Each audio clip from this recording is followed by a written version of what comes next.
Today, Bob Mueller secured another guilty plea in the Russia probe, news that comes as another former Trump campaign official reportedly going to flip on former campaign chair Paul Manafort. That's 4 people turning on Trump potentially, and Trump's campaign in a rough period right now. Sam Nunberg was at the center at the beginning, a former campaign advisor who is mentioned in Michael Wolff's book, Fire and Fury. We counted 19 times, Sam. That's a lot. Should have been more. Thanks for coming back. Thank you very much. It's good to see you. Let's start with some of these reports. Okay. Number one, you hear about Mueller making progress. Which he should, by the way. I mean, he's getting a lot of government money. I would hope he is. I'd like an ROI on my tax dollars, right? Well, let me ask you this. Have his investigators called you? Yes, they have. And are you cooperating? I have not met with them yet. I will meet with them. I've offered to cooperate, and I'm not a subject or target, and I have no problem with this. But I think here's the issue. The issue isn't whether I've been called. The issue isn't whether people have been gone in. Here's the issue, Ari. The issue is, what I think is people have to understand is, having looked into this after I was contacted and I had to re-look into this, is Donald Trump caused this investigation. Donald Trump. Donald Trump. With his conduct in Comey and all that. Yeah, so let me explain, though. It wasn't that he fired Comey, because I agree with firing Comey. I think Comey should have been fired the minute he didn't charge Hillary Clinton. You and I can agree to disagree. What was it, though? The issue is after he fired him, a day later, he gives an interview to Lester Holt and says it had to do with the Russia thing. And then a couple days later, and I don't know why his advisors allowed this, he had the Russians come into the Oval Office. Was that the right move? No, it was not. And now, I don't know if the leaks are correct, and I don't want to prejudge the leaks, but he should not have done that.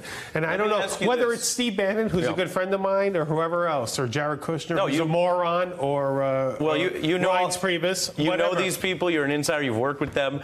Let me ask you about Michael Cohen, who is, by all accounts, very loyal to Donald Trump.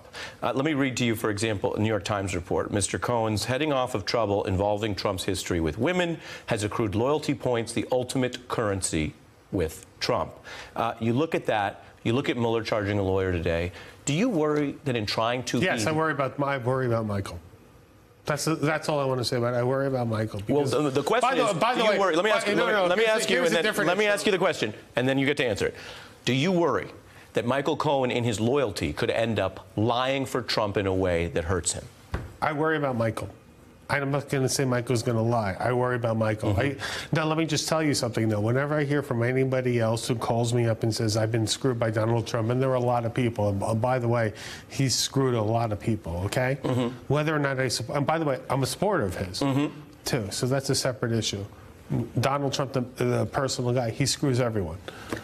I always say, you have nothing to complain about unless you're Michael Cohen. Michael Cohen got screwed out. Got screwed the most I've ever saw by anyone, by Donald Trump. And what I worry about is what Michael's going to say when he's called in by somebody like Andrew Weissman about the payouts. Who's a Mueller investigator, and Mueller's obviously charging people for false statements. So by the way, I do think Andrew Weissman has a problem. Well, let me appreciate your candor. I'm going to ask you something else. The White House today is claiming that Donald Trump is tough on Russia. No, he's not. No, he's not. Why claim that? Now, let me just tell you something. Here's where I come from. I am a supporter of Israel, okay?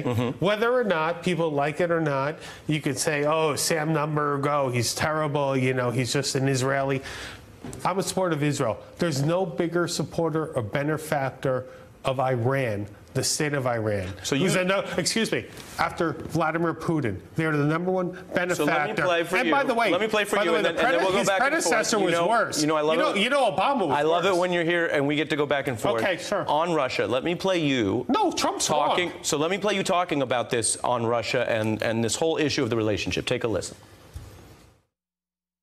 I believe an easing of tensions and improved relations with Russia from a position of strength only is possible, absolutely possible. We hope for better days, for better relations with Russia. But you show me where during this current administration where Donald Trump has done anything that's been positive or proactive or productive for Vladimir Putin. If anything, if Vladimir Putin thought he was helping elect Donald Trump, he must feel as if he got scammed so far. Show me something. I don't know what has he gotten? You and other advisors say that, but Donald happy. Trump is not enforcing these sanctions passed by law against Russia. Ari, I'm happy you showed that. That was from July 10th of 2017. You saw that, correct? Yes. And now he won't do the sanctions. And you're saying on record he should enforce the sanctions. 100%. Okay. Not only that, let me just explain something to you, though, because your audience, I don't want them to think that, oh, wow, you know, if it was up to me, Iran would be a parking lot, okay? So your audience should not like me. If it was up to me, Guam, where they had, you know, which is the holiest site, it's like the Mecca of Iran, it would be a parking lot where they, by the way, were building nuclear weapons. And I don't support his predecessor, and I agree with Donald Trump on that Iran deal, okay? But Donald Trump, if he's going to say he's tougher than Obama, no, they both suck. Okay. Let me show you also, this is on meetings with Russians, okay?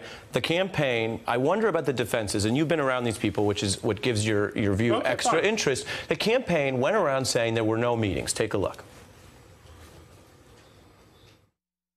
Are there any ties between Mr. Trump, you or your campaign, and Putin and his regime? No, there are not. It's absurd. Did anyone involved in the Trump campaign have any contact with Russians trying to meddle with the election? Absolutely not. I can tell you that all the contact by the Trump campaign and associates was with the American people. Were they lying, or was it a mistake? Well, first of all, I just want to say this before I answer your question. You know, I have never met Paul Manafort until Game 4 of the Yankees World Series. No, excuse me, the Yankees LCS. I respect him. It doesn't mean I have to respect Kellyanne or the vice president. Yeah, they were all lying. They were lying? They were all lying. And why do they do that? Last question. Do they have something to hide? I don't think they have something to hide. I think they were just, well, no, they were just lying. Hey there, I'm Chris Hayes from MSNBC. Thanks for watching MSNBC on YouTube. If you want to keep up to date with the videos we're putting out, you can click subscribe just below me or click over on this list to see lots of other great videos.